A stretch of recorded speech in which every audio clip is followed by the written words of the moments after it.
You get home from work.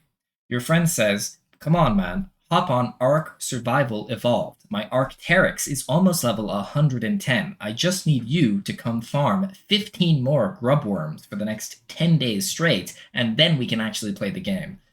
You're weighing your choices between doing that or potentially having any fun at all in the time that you can play games for 2 hours every day. And so you're wondering to yourself, is Backpack Battles a game that I might be able to get in and out of and have some more fun? Well, I'm going to show you exactly that answer. I've developed a tool I call the 9 to 5 review tool. It has a set amount of categories that are each designed to say, for somebody who is a 9 to 5 worker with limited time to play games, is the game going to be good from that perspective? So, getting right into it, the game is called Backpack Battles. I've currently played it for 66.4 hours, or so Steam tells me. In reality, it's probably closer to 40 hours, with some of that time just being AFK open on my computer. The genre is an auto battler strategy game. Without describing too much what that is, if you played Team Fight Tactics, if you played Auto Chess, if you played Super Auto Pets, it's one of those games. You kind of take turns assigning resources to weapons, and then you press play, and your little guy fights for you. It costs right now $19.49 Canadian, which for this kind of indie game actually surprised me. That's quite a lot. So, getting into the categories, time to reward. You buy Backpack Battles, you click the play button. How long does it take until you're actually having any fun? Well, for this one, it's very good. There's no cutscenes. You don't have to wait long for it to connect based on the way that the matchmaking system works. So you're going to be in the second you boot it up and press play. You're going to be having fun right away, or at least you're going to be playing right away. Why don't I showcase that right now, and I'll click play on the game here.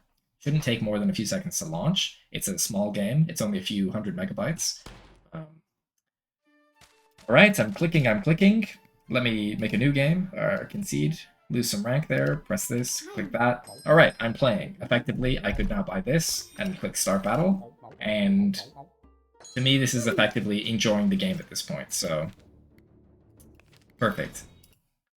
So that's going to be pretty much as good as you can get. It's hard for me to imagine booting up a game and playing faster than that. Learning curve. How easy is the game to learn? How long does it take to become proficient? Well, it's a strategy game, so you can imagine that you're going to have to start learning some things in order to enjoy this game.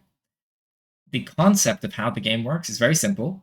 Once you've played for maybe 15 minutes, you'll understand how the shop versus fight versus shop versus fight, you'll understand that right away. So the real complexity lies within the depth of items that are available in the shop for you to purchase. The entire game is just it's just two rounds. You buy things and then you see how your combat goes. You buy, you see. So all of the complexity of the game revolves around what you buy. And in this game, the things that you buy, the weapons, the passive abilities that enable you to win each round, there's a upgrade tree. Things combined into other things that make more powerful, typically, items. And so learning what upgrades do, when you should go for upgrades, how you should save your money, when you should spend your money, when you're fighting opponents, what should you look out for, what defenses do you need to apply. That's where the learning curve comes into this game. It's as steep as it is. It's quite a steep learning curve, but that's not to say that it's necessary for you to understand it to enjoy the game. If you imagine a different game, like, for example, Elden Ring, well, the way that that game applies its learning curve is different. When you spawn into the game in Elden Ring, and the first boss, the Tree Sentinel, kills you instantly, your ability to have fun is now gatekept by the learning curve. You have two choices. Either you learn the attack patterns, or you die as a consequence of not learning the attack patterns. I'll consider that one choice. And so you can imagine that if you aren't able to learn those attack patterns and you continuously die over and over again, well, now you're not enjoying the game. So the other method of you learning is, well, should I even fight this? Am I equipped to deal with this? Are there alternate opportunities that I can just skip this boss entirely? That's a second thing that you can do that also requires you to learn. But essentially what I'm getting at is, in a game like that, the better you are, the more fun you're having. And there's at least a minimum barrier to entry that if you're not at least good enough to survive and you're just dying, then you can't have any fun at all. So it's more aggressive. In this game, there is a learning curve, but there's a matchmaking system where it tries its best to pair you against equally terrible players. So even though when you first launch this game, you won't know what any of the items do, just by reading the basic effects without knowing how anything combines into anything and using a basic sense of intuition, the game is balanced in such a way that you can have fun with a limited understanding. So Easy to learn, hard to master. Call it that. In the time I've spent playing, I built my understanding one step at a time. I didn't just immediately go on Wikipedia and learn all the combinations and YouTube the best strategies. I was able to more or less think with my own brain and say, is this going to go well? Oh, it probably will. And it did. And I won a few battles and I lost a few battles. And that to me was fun enough. So there is a learning curve, but it's not that bad. And you can play with no prior knowledge and expect to have a fun time immediately, just with a bit of reading as you're playing. Session flexibility. This one's very good. So what is the average time of play? Well, honestly, if you, just to get to the very end, by the time you win 10 rounds, you've effectively won that session. That only takes maybe 15 minutes. It's really up to you based on how much you agonize your choices in the shop, because there is an infinite amount of time that you could spend in the shop. There's no time limit. If you want to min-max entirely, it's also an inventory management game where not only do you purchase your upgrades, but you also geometrically rotate them and organize within a finite grid of slots. So you could imagine later into the game when you have 15 items in a square grid and you're trying to fit them all without any spilling over into your overlap, you can spend a long amount of time just rotating things. So if you really want to get into it, yes, you could spend a long time here. But if you're not worrying too much about that, you're looking at about 15 minutes to get all the way to the end if you win every round. Of course, you can lose sooner and be knocked out, and that would make things much shorter. Additionally, you're not locked into this, even though it's technically multiplayer because you're fighting another person. It's not real time. You're only fighting a copy of what that person built once upon a time. So you can pause at any time, even in the middle of a round. You can quit out, Alt F4, close the game. There's no penalty for that, so long as when you do play again, you resume your previous stage of play without abandoning that match. So that's great. It's about as flexible as you could get. Anything happens in the real world and you can drop the game at any time with pretty much no penalties. So that's great. Grind and Tedium. There's no grind to this game. There's no meta tree, there's no skill tree, there's no crafting system. You're not looking for orbs to spend upgrading the scope of your weapon for +2 range. No such thing in this game. There is no grind, there's no system to grind, and it does not exist. Value proposition. How good is the game relative to how much it costs you to buy? Well, I played this game for a long time, and for these types of games, the indie games that are like this, with the kind of 2D hand-drawn graphics, typically these are very good value for money. Reason being is they typically provide a lot of content, and they're very cheap. However, for this one, which surprised me, in the indie space, 1950 Canadian is on the higher end of what you would expect somebody to charge for this. So I like the game a lot. There's definitely a lot of content. There's a lot of strategies that you can surmise, that you can theorize. But unfortunately, it's being held back a little bit by the price point. So it's harder for me to recommend this knowing that it costs so much. So I have to give this more or less a middling score. I don't think the value proposition is super high for this. If it were $15 or $10, I'd definitely get it a 4 out of 5 instead of a 3 out of 5. But considering that it is decently, you can imagine you can buy Binding of Isaac for this price, right? And that game has almost just unimaginable amounts of content. Memory burden. How easy is it to remember what you're doing? So that I describe the memory burden as, think of an RPG. You play the game, you're playing it continuously, then you quit out and you load it up again. How hard is it for you to understand the game, having not played it for a while? Well, in this game, it makes your life easier in that you're not continuing a previous playthrough. You're typically starting from scratch. You're starting at round 1. There's only so many things you can buy. You only have so much gold.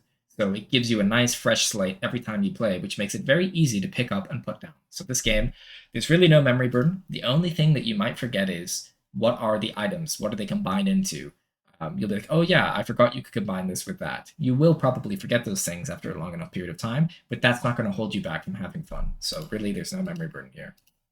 These types of games, the single player, low cost, indie game, totally flexible, not online. These games do very well for the 9-to-5 gamer because they respect your time. They're fun immediately, they don't gatekeep you, they don't force you to watch any cutscenes or tutorials, and if you want to quit the game, they let you out with no burdens. So they typically do very well. Core loop satisfaction. I really like this game. The only downside I've had to say so far about it is it's a slightly higher than cost than what I expected it would charge for. But the essence of this type of auto battler, I really enjoy. It's very fun to... It has the right combination of random luck, like like a roguelike, every time you play, what's in the store is random from a pool of items. So you can get really lucky or unlucky, but that keeps things interesting because every time you're playing, you're hoping for a lucky run, right? So that gambling type effect, like, oh, loot crate, what am I going to get? That keeps you entertained even when you know everything, right? The novelty of these types of games contribute partially to the dopamine. When something is completely new to you, you enjoy it more. Having experienced it many times, there are diminishing returns on how much fun you're having after that. But for this game, what keeps the game interesting even after you've experienced everything is that randomization.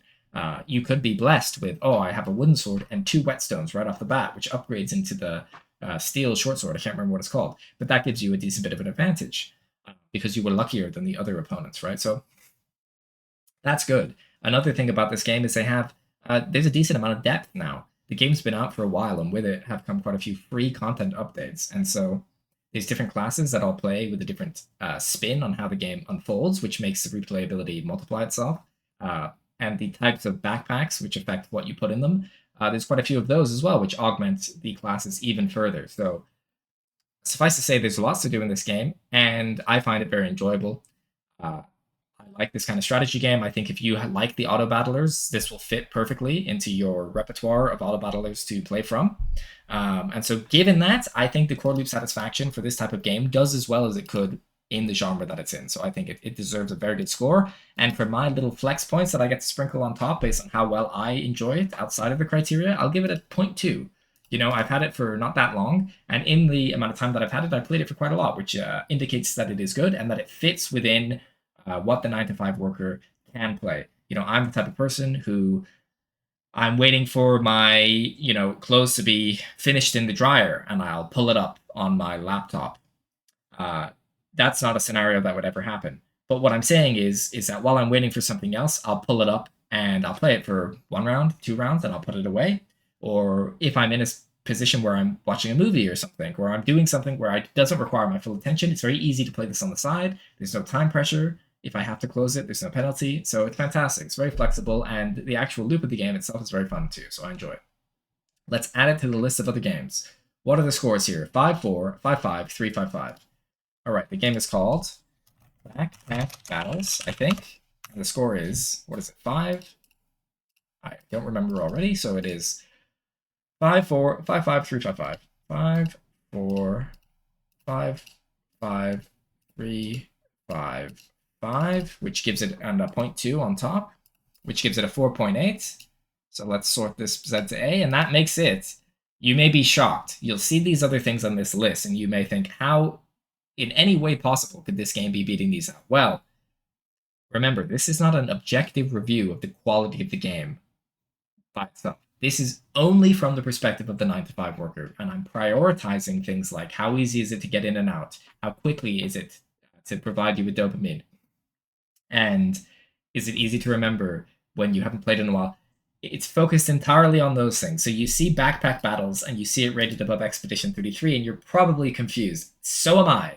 But remember, this is not just reviewing the game on merit alone. It's for somebody with limited time to play. And under those circumstances, this is it's a combination of, one, it's extremely enjoyable and it's very flexible. It doesn't stop you from playing. It doesn't make you feel bad about putting it down, and it's easy to pick back up again. So I'm happy enough with that score. If you like this kind of review, maybe check out some of my other videos.